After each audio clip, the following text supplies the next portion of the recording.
Have you ever asked yourself kung bakit hindi tayo umuusad sa buhay? Baka ito na yung sagot. Ako, there's a time na napapatanong talaga ako sa sarili ko.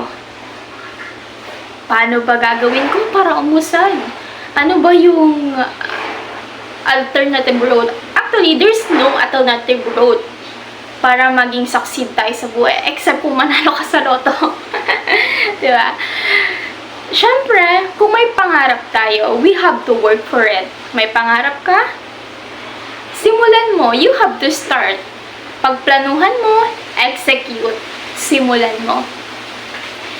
Ayoko magbalinis. I am the type of person, Ren, na minsan nagpaplano lang ako. Hindi ko naman sinisimulan. Plano lang ng plano, hindi sinisimulan. Ayoko magmalinis. Ganun lang minsan. Pero I'm the type of person na if there's an opportunity in front of me, I take the risk talaga. Ayokong makuha pa ng iba. Like, malay mo, diba? Ayun yung ikayaman ko. Pinakawalan ko lang yung opportunity na yun.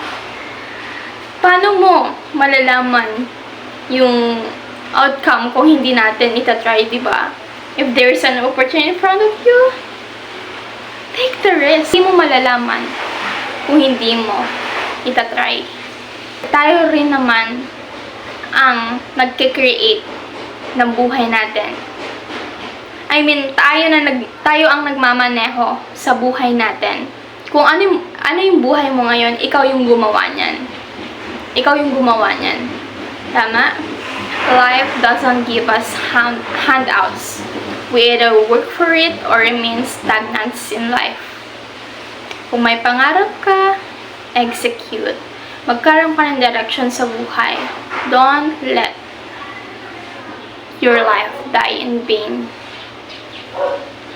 Taasan natin yung pangarap natin sa buhay. Mas mataas pa sa height natin. Isa rin to sa pinaka-importante. Kaya nabubuhay tayo dito sa mundo. Purpose. Alamin mo yung purpose mo sa buhay para magkaroon ng direction yung buhay mo. We only get to live once. We only get for 60 short year. Yung iba nga, wala pang 40, wala pang 50. Namamatay na. Diba?